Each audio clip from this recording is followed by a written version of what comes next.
Welcome to the channel. Welcome back. Welcome back. I am Shar, and I just want to welcome you to the channel. This week, I am talking about 15-minute cities and some of the thoughts that people have about them already being here. Now, I personally think they are myself. Um, I've seen how they have really built up infrastructure around here in Vegas, and that could be from the influx of California and stuff like that. But everything, like I said, is within a 15-minute walk of where I live at. Other than my job, there's no reason for me to come out other than the fact that I might want to go somewhere else and shop, which I do all the time. Uh, but this is going to be a little bit of a commentary on what I think about them and what I think we could do about the solution, or if there is a solution. So let's get into it. Okay, guys, this is something I noticed. Now, we're here in Austin at a place called the Domain. Now, very nice, luxury stores and whatnot. But pay attention, this is actually a 15-minute city. The reason being, if you look up here, you have endless apartment buildings on top of the whole entire shopping center. You have luxury stores. You have people walking around to where within 15 minutes, you can get to everything. Your shopping, your food, your entertainment, you name it. And nobody really notices. Even right here, you have advertising right here 24/7, and it's targeted towards a certain demographic, people with money. Why else would you live on top of a Rolex store? You have Aloe, Anthropology. This just goes on and on, you guys. This is a part I to don't where shop at those I haven't stores. even seen this part yet. Keep in mind, it's called the Domain. They have domain over you. Pay attention. It just keeps going. Never ending. Never ending. Building apartments on top of a building. Louboutin over here. This is crazy, but nobody really realizes it. But this is a condensed, highly populated area to where you really can't leave because you really don't have to live, come down, shop, eat, Balenciaga, Versace. Again, they are targeting towards people with money and keeping everybody else out. It's haves and have-nots. And I've been telling you guys, Agenda 2030. This is what's happening. This is what they're doing right now. It keeps going. It keeps going. Look, there's Tesla, Montclair. It keeps going. So, if this is what the smart cities are going to look like, I'm wondering if this is what it's looking like for luxury living. What is it going to look like for the average Joe? Okay. You have all these stores there, Balenciaga, Rolex, all these stores that cater towards luxury, and all these people who are living here. Now, these apartments can't be that big, okay? Some can be, but I can imagine they're just really outpriced, whatever. But for the average person like myself, I'm kind of wondering what is that going to look like for the community. I think is going to have to get back to community where our own doctors, our own nurses, our own x-ray techs and things like that, people get together and they contribute to healthcare. So maybe later on, once this agenda actually starts rolling out to a lot more cities, because I believe it will, it's not going to just be for the ultra rich. Um, they're trying it out with the ultra rich because those are the ones that's going to spend money. They love spending money. So you go ahead and roll it out to the lower income, individual. They'll just look at it as being the same old, same old. We ain't been had this. So that's a thought process right there. Let's continue. Look, there's Tesla, Montclair. Shit keeps going. Tesla. Checked out the domain for a while. This is a new part Store that called haven't seen. Montclair. I don't even know what that For the is. past 3 days. Yeah. 3 days? Right here. Y'all been working You have your parking. You have because it's so much. where you live. They're really doing these 15-minute cities. This is crazy. We're out in Austin. Hey, look. Built right in. Built right in. Right here. Parking lot. Right behind the. I've never seen this. It's still going. You ain't got no backyard. You don't have nothing. They want you to get out into the community. Now you're asking yourself, who actually owns this 15-minute city? And there is a few interesting companies like Simon Property Group, Cousins Property Group. But who owns those groups? Did some research. Lo and behold, BlackRock and Vanguard Ding, ding, ding, ding, are ding. major shareholders. If y'all don't know about BlackRock and Vanguard, y'all better get on it. Right? Same shit, different day. More parking, more residential. That's who's running the company. That's who's buying up all these properties and all this stuff. All this is the same thing. Work here, live here, eat here, never leave. Retail hell. There you go. Here, eat here, never leave. Wow. I repeated that. Work here, live here, never leave. That's what they're trying to do. I really believe that's what they're trying to do. And it's not just here in the United States. It is all over the world. I went on to their website. It's called c40.org. I'll put it down here somewhere, but c40.org. And they will tell you what cities have already adopted this 15-minute city program. Y'all, I don't want to say it's look grim for the world, but what I will say is that people need to start really um, coming back to community. Coming back to community, because if you put a 15-minute city if you put a 15-minute city in a community, that community is what's going to make it work. So if you put a luxury 15-minute city in a luxury area and have all these rich people going in there and living luxury, they're making it work. Now, if you put it in a lower class, when I say middle class or lower wage community, it has to be the community that makes it work. So if you have doctors, or if you have medical assistants, if you have what do they call nurses, x-ray techs, people that make up the middle class, guess what? You have a community. If you have store owners, even if they're renting it out of their apartment, or a home, back in the day, there might not have been a close store to us, a corner store, but we had a little lady on the end who always went to the grocery store and she bought extra detergent and extra stuff and soap and stuff like that. And you'll just go to her and get it. So I think it's going to have to come back to the middle class. I think it's going to have to come back to that. And once it does, I think it's not too much they can do other than to pretty much imprison the whole population.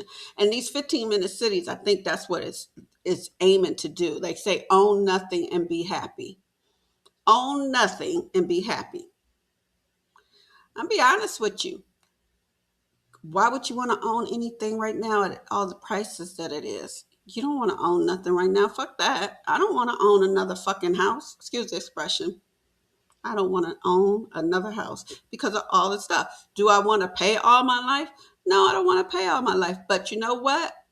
With paying at a different rate, at a decent rate, I shouldn't say a different way, but if you can pay for um, an apartment, pay for the apartment and let them handle all the extras like the AC going out, the heat going out, the water leaking, all that stuff. That stuff compounds on top of each other. And I don't think I want to do that anymore. I don't think I want to do that. Now, this next one is about a young lady who's asking AI. Let's see what she got to say. Sage, tell me what you think about these 15-minute cities and where it's going, where it's going to end up.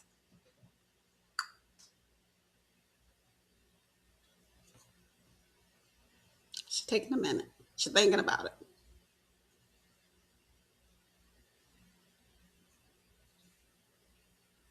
She had My to honest think read, about it. it probably doesn't end in literal walls or people being unable to leave their area. It ends in something subtler than that.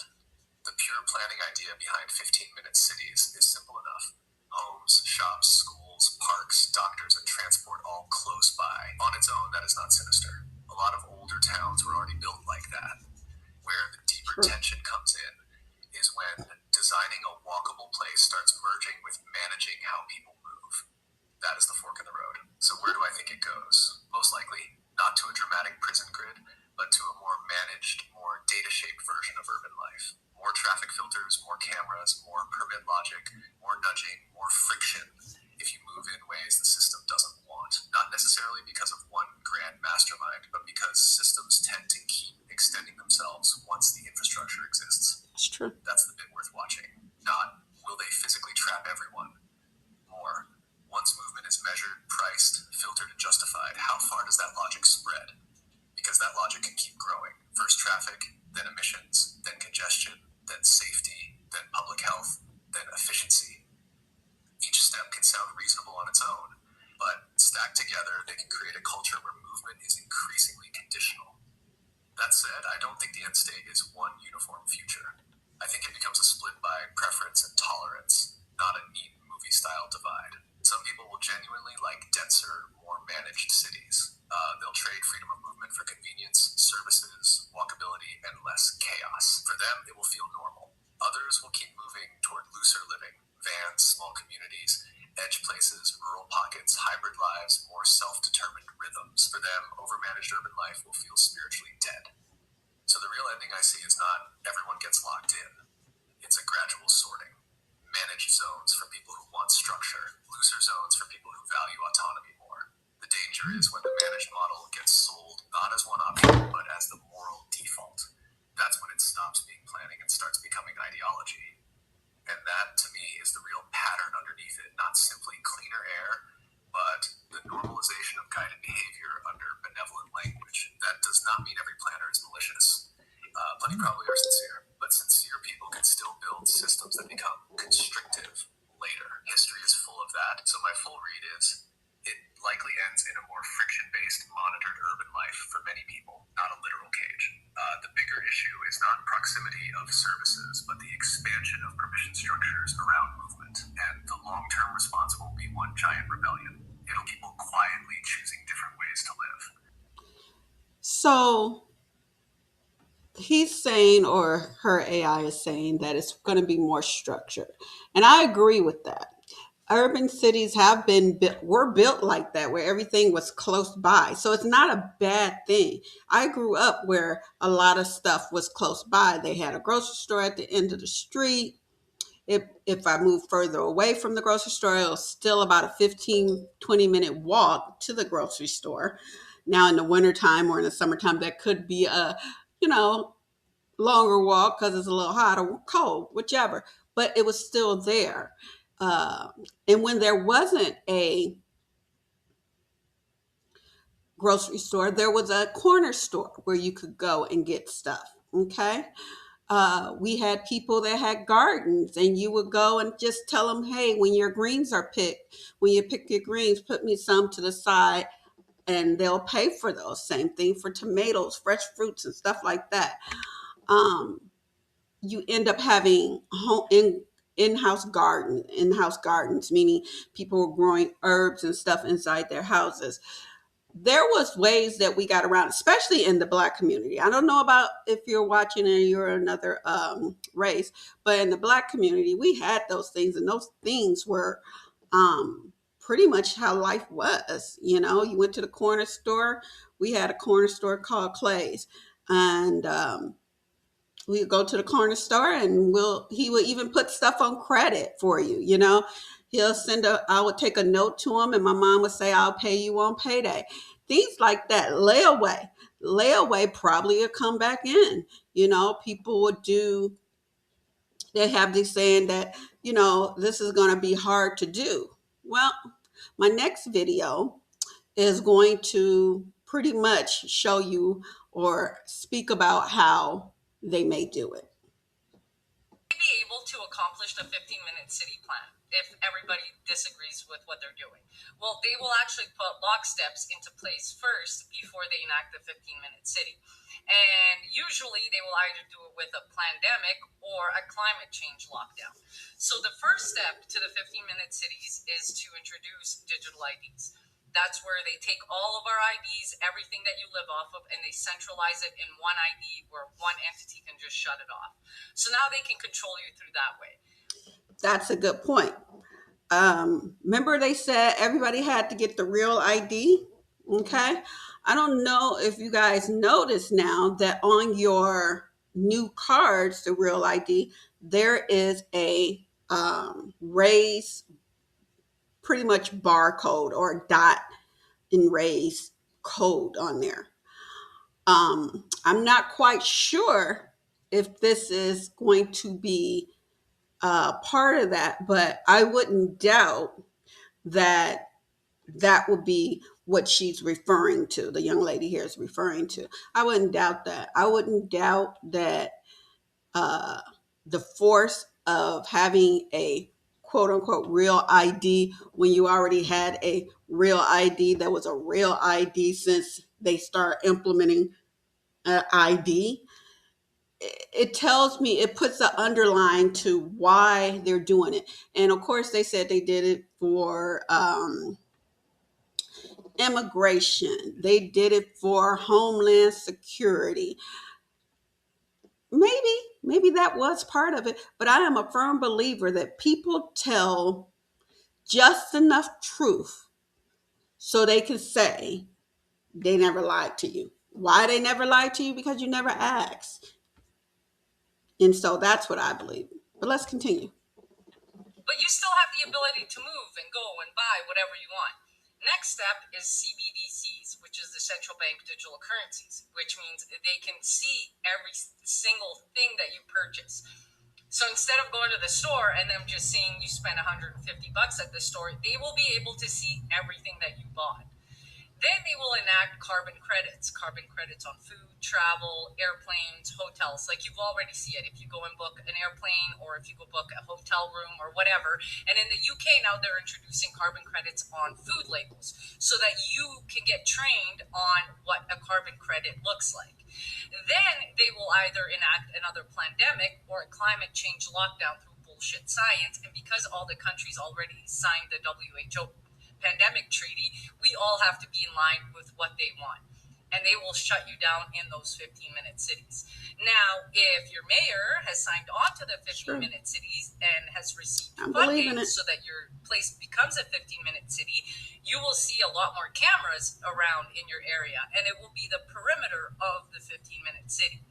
And now that you're digitalized completely, meaning you need your phone just to go scan something, you need your phone just to have the digital ID, just to have the CBDCs, now you have something called a wearable.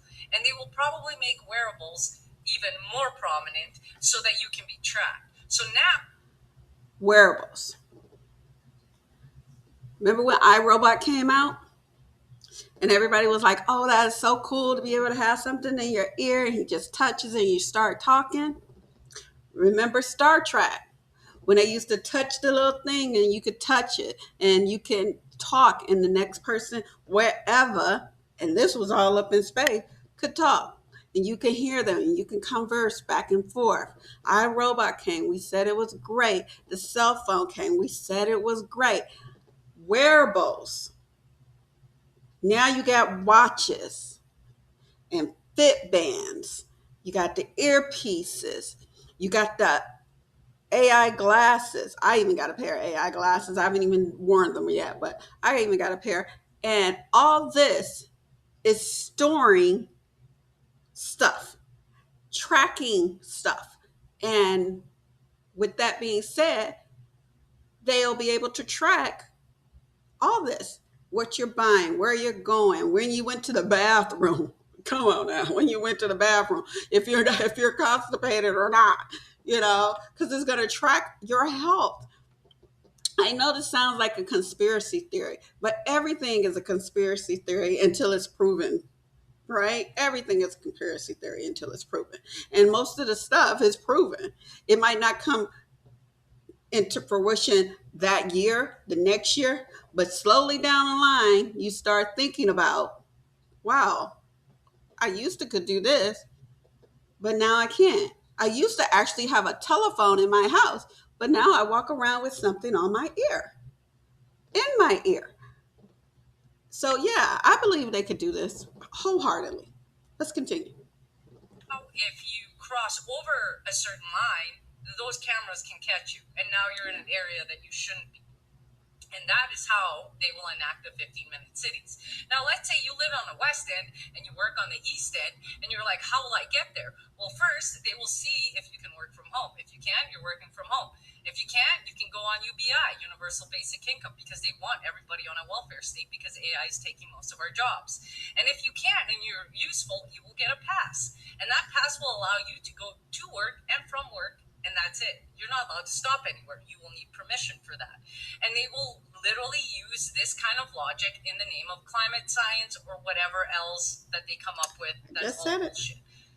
Does that kind of make a little bit more sense? Which is why we're all talking about how dangerous these locksteps are for them to finally get their end goal, which is to imprison humanity into 15-minute cities. She said a lot. I'll be honest with you. She said a lot, and I'm gonna be honest with you. It is so interesting, right? How do we deal with this? That has been my question all the time for everything I watch and everything I do. How do we deal with this? How do we deal with possibly one day down the line becoming a 15-minute city? Well, my thought process is how I would deal with it and move accordingly and adjust my plan is that I am really trying to go back. I am really attempting. I hate the word try. I am attempting. I am working on going back to community because community is what makes everything work. The fact that you don't even know your neighbors now is crazy. I don't know my neighbors. Not like that. If I had to tell you the names of my neighbors, I probably could tell you the name of two. When I was younger, before all this stuff changed, I could tell you who lived in every house. hmm And if they had children and what their children's name was, grandchildren, if I was playing with grandchildren back then, or their kids, whatever, you knew your neighbors, People knew that that was the crack house on the end of the street. And that was who they, who did whatever. Okay? Or around the corner, you had Clay's, the corner store. We don't have corner stores out here. No, we don't got no corner stores out here. Because you know why we don't have any corner stores out here? Especially in Las Vegas, even in the hood, it's everything is in a plaza. The corner store is the place that they bought an old garage and turned it into a store. Somebody decided to open up their basement, and you just go knock on the door and tell them you want to buy such and such, and they will go down and get it. They'll take your money and you go. Back in the day, they wasn't really worried about somebody robbing you back in the day. Why? Because everybody was carrying. Everybody was carrying. Everybody was carrying. They might not have told you they were carrying, but you knew. You knew. Word got out. You don't mess with them. Your mama told them, don't be messing with those people. Community. That's what they're not betting on. They're not betting on community. Now, I'm reading some of the comments, and you guys can see some of the comments here. Um, like this young lady says, people are too blind to see the end times. I don't think this is an end time. No. It To a certain degree, it is an end of a time, yes. It is a time where humanity, I feel like humanity has to stop and say, we are important, and as a collective, we could do things. As a collective, if we stop hating on each other for race, uh, for uh, for status, we could become more. But I don't know. I really don't know. We'll see how that goes. So, are 15-minute cities really a good thing, or are they really not a good thing? Communities are built on 15 minutes, you know. Outside of your job, it would be nice to have everything you need within a 15-minute, but it is also nice to be able to go outside of your community and shop somewhere else, visit your friends, and things of that sort. If that's not going to happen, then you will see an uprise in people not wanting to be part of this 15-minute city. And in order for that to work and people are okay with it, community is going to have to come back.